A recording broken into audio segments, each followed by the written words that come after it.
All right. Good evening, everyone. I would like to call to order tonight's Planning Commission meeting, Monday, October 17th, 2022. Roll call, please. Weir? Here. Howard? Here. Yeme? Here. Chrisman? Here. Freeman? Here. All right, let's stand for a pledge of allegiance.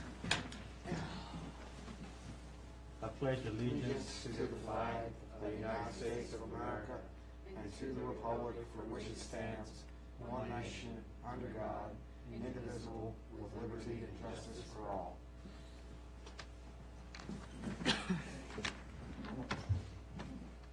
All right, next agenda item is the public hearing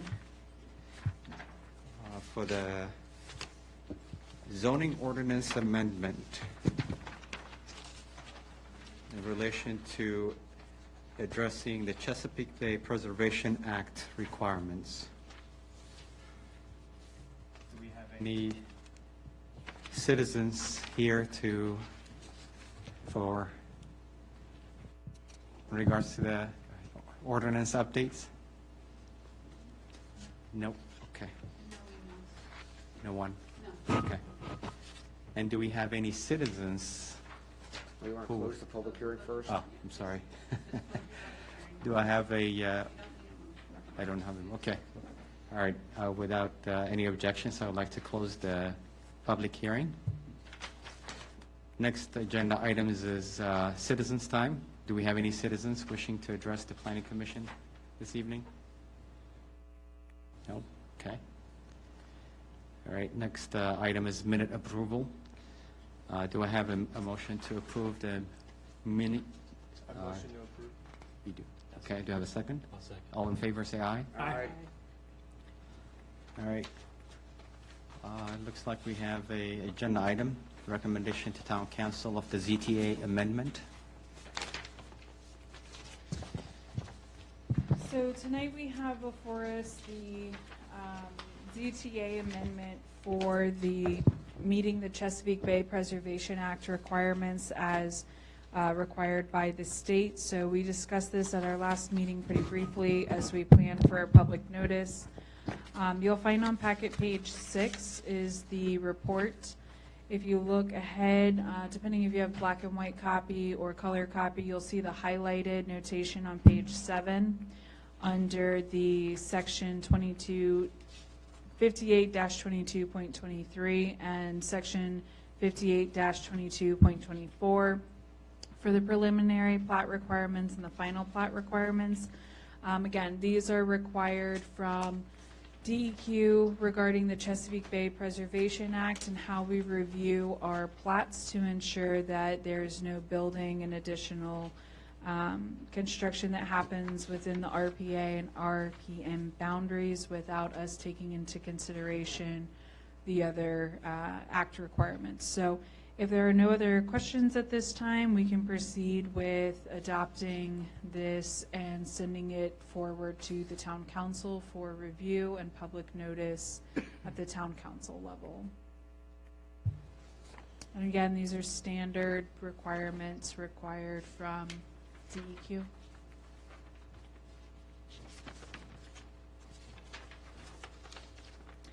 And if you're ready, there is, I've got a motion, that's okay. I'm sorry. I have a as question stated. for you, though. Okay. Can you, just to satisfy my curiosity, check and make sure that the county has adopted these as well? Yes.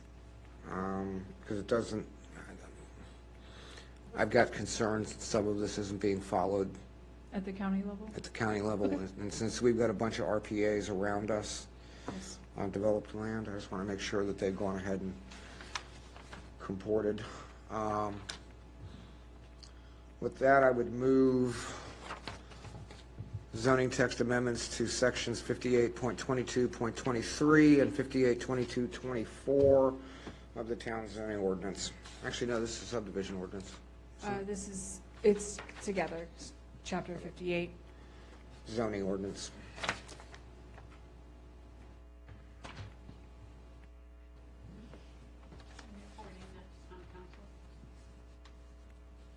Okay. Recommend, let me change the motion then. I move the Planning Commission recommend the town council adopt changes to section 58/2223 and 58/2224 of the town zoning ordinance. A second.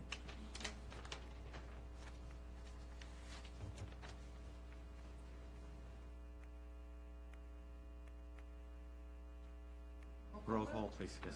Weir, Aye. Hallett, Yes. Manning, Yes. Chrisman, Yes. Freeman. Yes.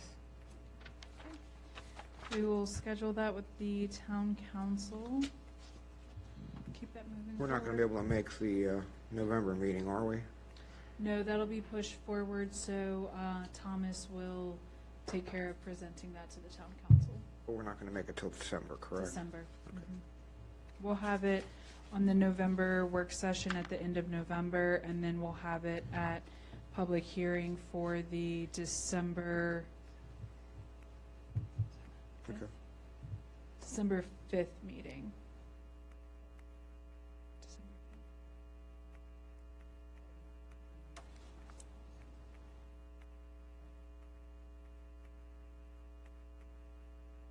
Is that when Okay. our first meeting is, November 7th? November 7th, December 5th.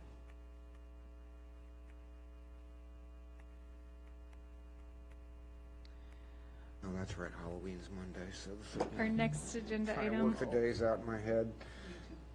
we can move on to old business. One question for Mr. Weir here. You asked about whether or not the county has adapted Yeah. these. So how does that affect? The county attorney, generally speaking, at the, more or less, the beginning of the fiscal year, which is when most legislative changes from the previous legislative session occur or become effective, usually passes down a list of things that have to be adopted and amended into the various county ordinances. This one did not come from the General Assembly, did it? Or did it come through DEQ? Is this a This federal? one- This came through DEQ. We're working with one of the state individuals with DEQ's office doing Chesapeake Bay updates on what our ordinance and comp plan had that might have been out of date. So we're getting. As a those- result of their review of our ordinance? correct. And this is all to put us in compliance with the state code on That's Chess Bay? correct. Okay. I'm just curious whether, That happened at the county. because some of the language does not, having read that section of the ordinance multiple times over the years, does not seem to comport with what the county's doing in terms of actual mandates. Because it looks like from this language, for example, plat notation of the requirement to retain an undisturbed and vegetated 100-foot wide buffer area, I'm assuming around the RPA or the ENS area, or the RPA or the flood area. And just a refresher for everybody, the one thing the town council cannot waive is its own zoning ordinances. We can waive proffer conditions, we can waive a lot of things, development standards, but the one thing that we can't waive are things that are part and parcel or enumerated in the zoning ordinance. And I want to make sure that this is in the county zoning ordinance, and if it's not, we can flag that with DEQ, because I don't think why should we be held to a higher standard than the county that has a significant more number of RPAs, ERs, and perpetual streams, navigable waters, all that other wonderful stuff. Okay. So if there are requirements in the county ordinances, are they also reflected? Can they also be in the town ordinance, or is one or the other? No, I mean, land use in the town is not subject to county ordinance. Okay. We control everything within the town boundaries. But everything outside of the town that impacts the town is covered by the county ordinances. And I just want to ensure, because we share a significant conservation area, environmentally sensitive area along Flat Branch Creek, and they've got a lot of development going on over there and some more planned development. I want to make sure that their their protections and their mandates and their requirements that are established by DEQ, at the very least, mirror ours. Sorry, Emily, go ahead. Old business. So for old business, we have updates on, I'm sorry, Yeah. can I ask one quick question about this? Who drafted the language? this language was given directly from the Office of DEQ. So they gave it, They gave it directly to us to update in our did anybody in amendment. Haymarket, in the government here, check to see if this is the correct language? It was given directly from the state as a requirement to add that in there, so that's what was added in. Okay, so, but nobody backstopped here to see if they sent us the right information? They sent us an entire packet with what's required, the language in it, what's pushed up at the state level down through the program and through the Chest Bay Act, so it was checked. Okay, so who said that we were not in compliance with, it was somebody who did a survey of our, DEQ came in and did an audit, so one of their employees So one of came their- and did an audit of our documents that we have, and we were not in compliance. so we're okay to say that they're right? Yes. Okay. It's one of the few agencies we can't disagree Yeah. with. Now, I just want to make sure that, I mean, sometimes agencies get the regulations wrong. They'll look at a set of regulations that are county level and apply them to a town, and it may not be applicable. Then they may just, an error on their part where they are assuming that Haymarket might be a city versus a town, and they send the wrong set of Fortunately, regulations over. I would ordinarily, I would agree with you, but fortunately or unfortunately, however you want to look at it, when it comes to the Chest Bay Act applies to everybody regardless of jurisdictional size. Everybody's got, So it's it's one a set of one size fits all. Yep. Everybody has to comply. Everybody can get hammered with the same level of penalties and, So, okay, that's what I Actions. wanted, one Yeah, side, and- so it's just one set of rules, and they just send them to us, and they say, here, okay, I get that. And we've okay. been assigned this one, if you want to call it like a caseworker, this one staff employee has been working with us for the last 3 years on different projects, different ordinances, updates. So he's very familiar with us as a town, what we do, how big we are. He's come out, we've done site walks of everything. So we have that familiarity as well, and he knows how to help us as a town versus mistaking us for a city or a county or a larger jurisdiction. Okay. So old business, Robinson Village, we are moving along there. We have the next about 7 townhomes that will be up for settlement next week. And then after that, we have 1 stick left, so another additional 7 units, I believe, is in that stick build there.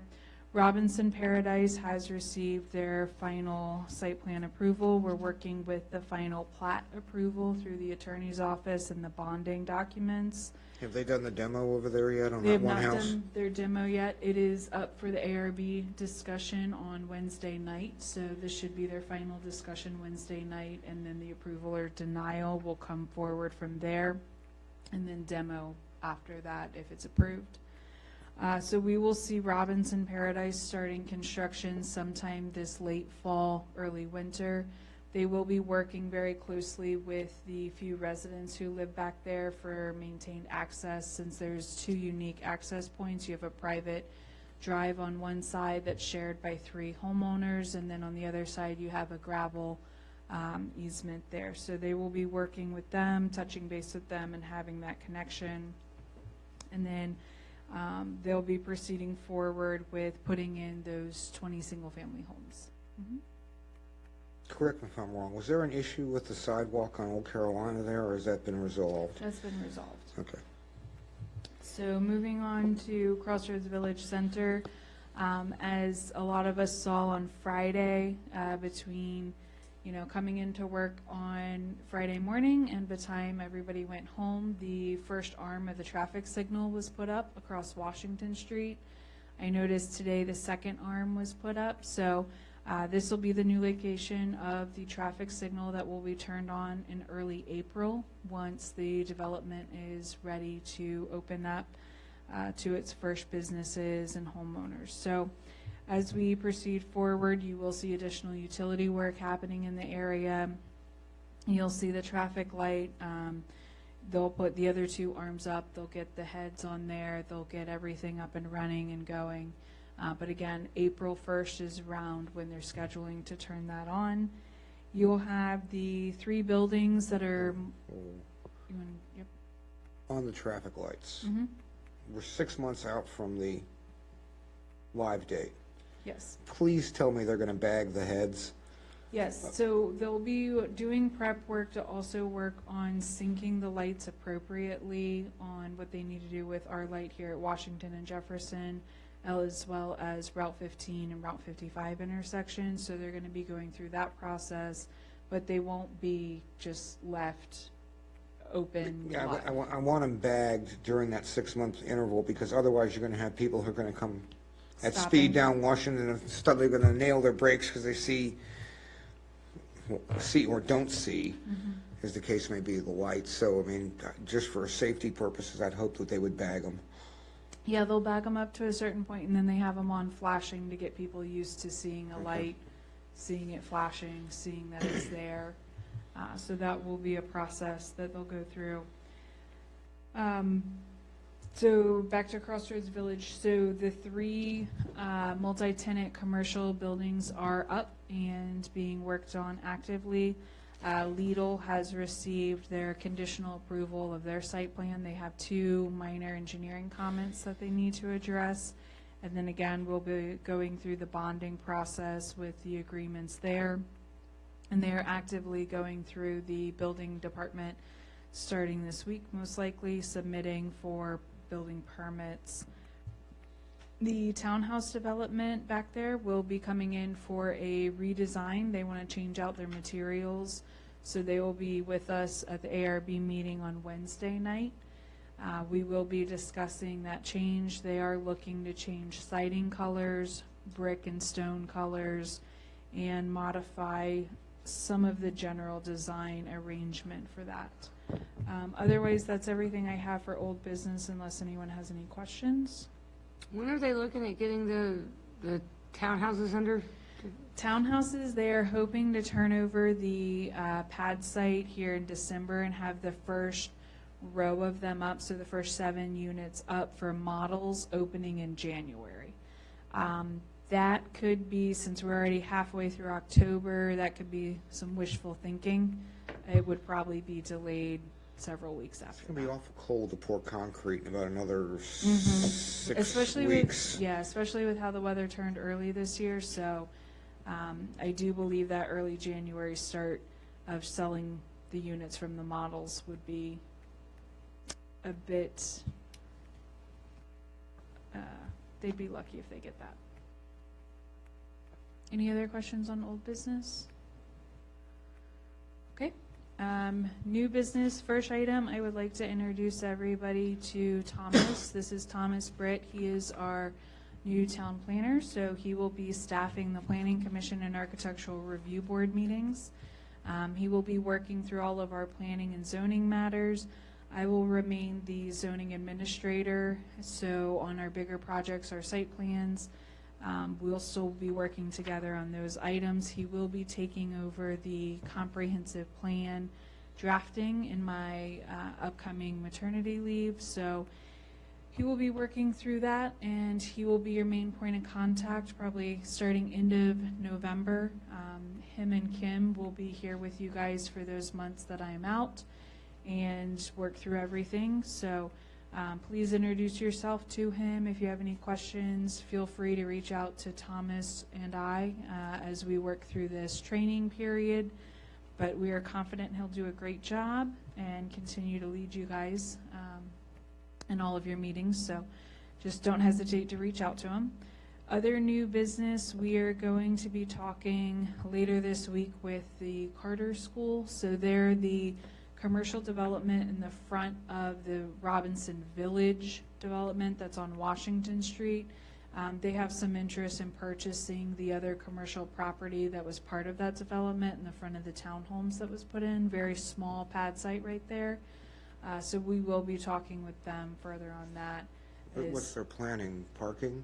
Potentially a parking for a change in design, instead of a one-story building, doing a two-story building and needing additional parking. But it's up for discussion. We have to see what fits, what can be parked, what can be met with setbacks, height requirements, and so forth. And that's transitional commercial, isn't it? That's actually B1. It's B1. Yes, Okay. that's correct. We rezoned that to B1? It's been B1. I thought In the that was plans, TC. in the plan land use map, it's Okay. TC. In the actual current zoning map, it is B1.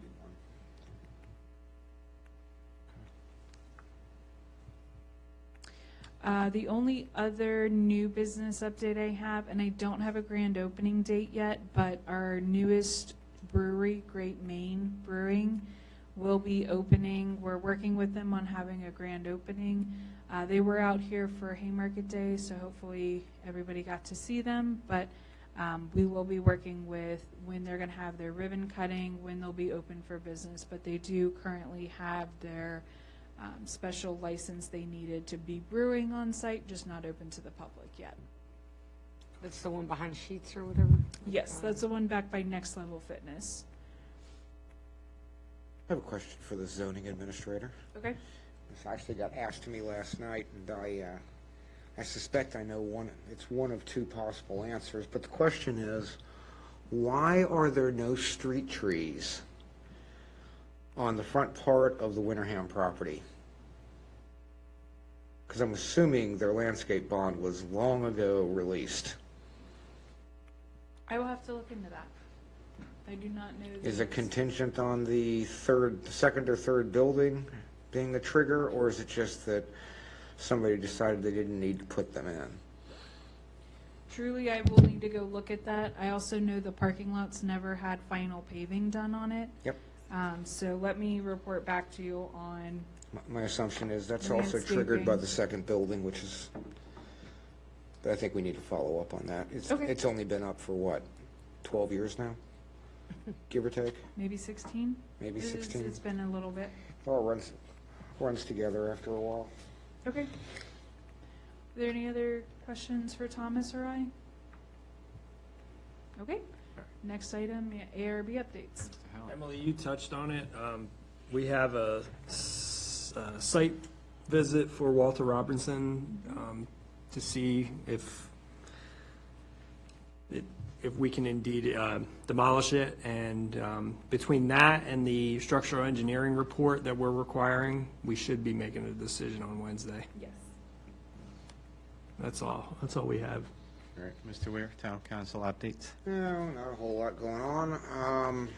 For those that weren't aware, the town council finalized and adopted the ordinance for the real estate tax refunds, which should be going out this week, maybe next week. They'll be mailed by Fridays. So everybody that owns property in town should be looking for a check. Don't throw your town mail away. It has value this time, for once. The council also issued a letter of support to the county for the railroad crossing quiet zone, so we can try and kickstart that thing.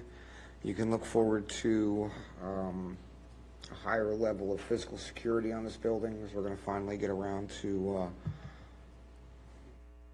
getting the remainder of the interior security done. And last but not least, elections are November 8th, just a reminder. Mr. Ware, I have questions for you. All over, on 55, I've been seeing, public hearings. I know we have the data centers that are, I believe that's what has started already. There were two recently scheduled public hearings on 55, or relatively recently. One was last Wednesday, and that was for another portion of the John Marshall site on both sides of U.S. Tigers. They put in even more dense housing, or they had a public hearing for even more dense housing there. So we're going to get another couple of sticks of 2-over-2s. So welcome to more traffic on 55. That's going to the board. The other set of signs you're seeing are at the corner of Kit Harpin and 55 for the last of the John Marshall data center projects. That has been deferred indefinitely at the request of the applicant. My understanding, scuttlebutt, is that it's being held up because there's some politics being played at the board level where they want to hold up for various reasons. A certain faction of the board wants to hold up all of the land use applications until such point in time as they get collective bargaining out of the way. So they're using land use as a bargaining chip to get their way on collective bargaining. My suspicion is that that will be settled at tomorrow's board meeting, so look for the floodgates to open on land use and comp plan public hearings probably within the next 6 to 8 weeks. There'll be multiple public hearings for a variety of things, including the John Marshall Data Center, probably also the one over on Devlin. Also, I believe the Digital Gateway will come through sometime. I think it's tentatively scheduled for November 1st. And then you've got the land use chapter of the comp plan, the mobility chapter, and I think the Planning Commission will be taking up the other chapters, housing, environment, and economic development, probably second or third week in November. So it's going to be real busy from a land use standpoint over at the county. I think it would behoove us to keep an eye on what's going on, because a lot of what's being proposed is going to dramatically impact the town. But I'll keep everybody up on that. And do they care? No, they don't care what we think. They don't care what anybody thinks. I mean, I'll get on my soapbox. You know, this current rendition of the board doesn't care what the National Park Service says, doesn't care what the Sierra Club says, doesn't care what the Audubon Society says, doesn't care what any number of conservation groups, historical groups, business groups. I mean, it doesn't matter. They're just, quite frankly, hell-bent on pursuing their agenda and ignoring the public, recognized entities, and to some degree even staff, and even their own commissions. They're quite frankly ignoring the input of the county's historical commission that they appointed, and quite frankly they're burying the recommendations of the sustainability commission that they put in place that was supposed to look at the environmental and the greenhouse gas issues. I mean, I don't know if you guys are aware, I actually sit on the Sustainability Commission. Supervisor Vega appointed me to it, and we've issued 3 resolutions, which the chairman of the board has refused to put on the agenda for consideration by the board. So I don't think it matters what we say or what we do. They're just going to do what they want to do, good, bad, or indifferent. And I'll get off my soapbox. All right, thanks for the update. Are there any discussion points from any of you? No? All right, do I have a motion to adjourn? So moved. Second. All in favor, say aye. Aye. Aye. Welcome to the shortest meeting of the year. It is now